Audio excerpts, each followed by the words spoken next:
File 17. The famous wise ones. The people have ye served, and the people's superstition, not the truth, all ye famous wise ones. And just on that account did they pay you reverence. And on that account also did they tolerate your unbelief, because it was a pleasantry and a bypath for the people.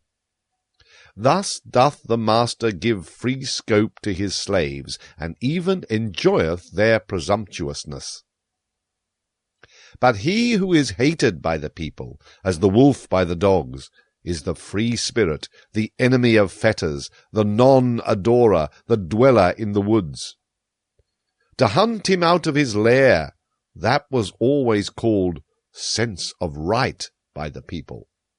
On him do they still hound their sharpest-toothed dogs. For there the truth is, where the people are. Woe, woe to the seeking ones! Thus hath it echoed through all time. Your people would ye justify in their reverence. That called ye will to truth, ye famous wise ones. And your heart hath always said to itself, From the people have I come, from thence came to me also the voice of God. Stiff-necked and artful, like the ass, have ye always been, as the advocates of the people.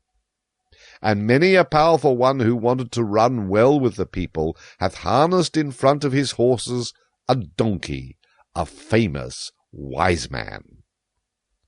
And now, ye famous wise ones, I would have you finally throw off entirely the skin of the lion, the skin of the beast of prey, the speckled skin, and the dishevelled locks of the investigator, the searcher, and the conqueror. Ah, for me to learn to believe in your conscientiousness, ye would first have to break your venerating will. Conscientious, so call I him who goeth into God-forsaken wilderness, and hath broken his venerating heart. In the yellow sands and burnt by the sun, he doubtless peereth thirstily at the isles rich in fountains, where life reposeth under shady trees. But his thirst doth not persuade him to become like those comfortable ones, for where there are oases there are also idols. Hungry, fierce, lonesome, God-forsaken, so doth the lion will wish itself. Free from the happiness of slaves, redeemed from deities and adorations, fearless and fear, inspiring, grand and lonesome, so is the will of the conscientious. In the wilderness have ever dwelt the conscientious, the free spirits, as lords of the wilderness. But in the cities dwell the well-foddered, famous wise ones, the draught beasts. For always do they draw, as asses, the people's carts. Not that I on that account upbraid them, but serving ones do they remain, and harnessed ones, even though they glitter in golden harness. And often have they been good servants, and worthy of their hire. For thus saith virtue, If thou must be a servant, seek him unto whom thy service is most useful. The spirit and virtue of thy master shall advance by thou being his servant. Thus wilt thou thyself advance with his spirit and virtue. And verily, ye famous wise ones, ye servants of the people, ye yourselves have advanced with the people's spirit and virtue, and the people by you. To your honour do I say it.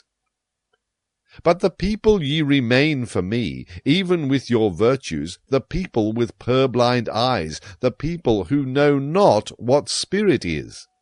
Spirit is life which itself cutteth into life.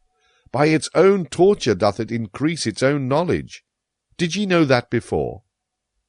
And the spirit's happiness is this, to be anointed and consecrated with tears as a sacrificial victim. Did ye know that before? And the blindness of the blind one, and his seeking and groping, shall yet testify to the power of the sun into which he hath gazed. Did ye know that before? And with the mountains shall the discerning one learn to build.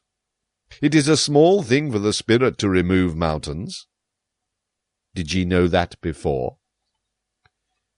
Ye know only the sparks of the spirit, but ye do not see the anvil which it is, and the cruelty of its hammer.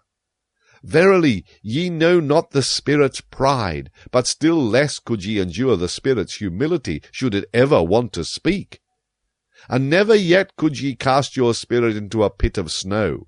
Ye are not hot enough for that. Thus are ye unaware also of the delight of its coldness. In all respects, however, ye make too familiar with the Spirit, and out of wisdom have ye often made an almshouse and a hospital for bad poets. Ye are not eagles. Thus have ye never experienced the happiness of the alarm of the Spirit. And he who is not a bird should not camp above abysses. Ye seem to me lukewarm ones, but coldly floweth all deep knowledge. Ice cold are the innermost wells of the Spirit, a refreshment to hot hands and handlers. Respectable do ye there stand, and stiff, and with straight backs, ye famous wise ones. No strong wind or will impelleth you. Have ye ne'er seen a sail crossing the sea, rounded and inflated, and trembling with the violence of the wind? Like the sail trembling with the violence of the Spirit, doth my wisdom cross the sea, my wild wisdom. But ye servants of the people, ye famous wise ones, how could ye go with me? Thus spoke Zarathustra. The Night Song. 'Tis night.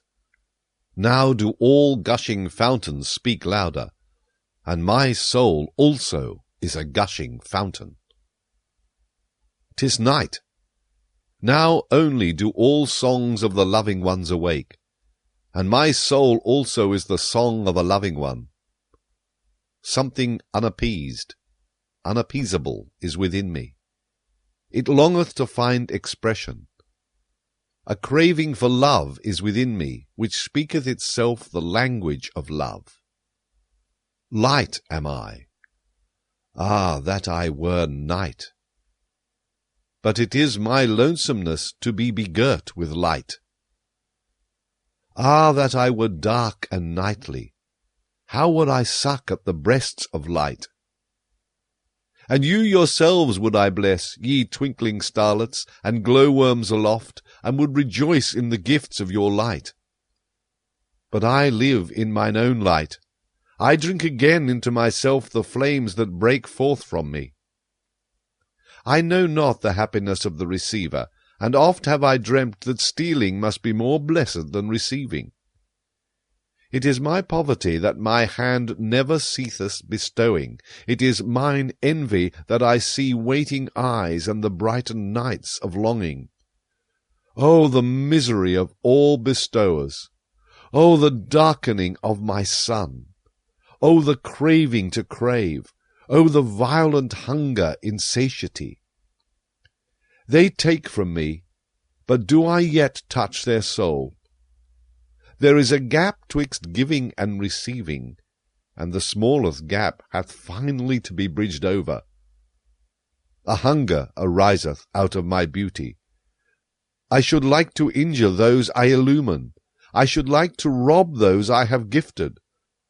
Thus do I hunger for wickedness.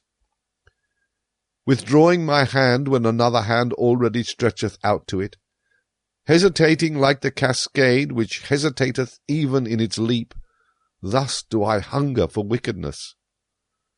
Such revenge doth mine abundance think of, such mischief welleth out of my lonesomeness. My happiness in bestowing died in bestowing. My virtue became weary of itself by its abundance. He who ever bestoweth is in danger of losing his shame. To him who ever dispenseth, the hand and heart become callous by very dispensing. Mine eye no longer overfloweth for the shame of suppliants, my hand hath become too hard for the trembling of filled hands. Whence have gone the tears of mine eye and the down of my heart? O the lonesomeness of all bestowers! O the silence of all shining ones! Many suns circle in the desert space. To all that is dark do they speak with their light, but to me they are silent. O this is the hostility of light to the shining one. Unpityingly doth it pursue its course. Unfair to the shining one in its innermost heart, cold to the suns, thus travelleth every sun. Like a storm do the suns pursue their courses, that is their travelling. Their inexorable will do they follow, that is their coldness. O ye only is it, ye dark nightly ones, that extract warmth from the shining ones. O ye only drink milk and refreshment from the light's udders. And there is ice around me, my hand burneth with the iciness. Ah, there is thirst in me, it panteth after your thirst. 'Tis night. Alas, that I have to be light, and thirst for the nightly, and lonesomeness. 'Tis night. Now doth my longing break forth in me as a fountain, for speech do I long. 'Tis night. Now do all gushing fountains speak louder, and my soul also is a gushing fountain. 'Tis night. Now do all songs of loving ones awake, and my soul also is the song of a loving one. Thus sang Zarathustra.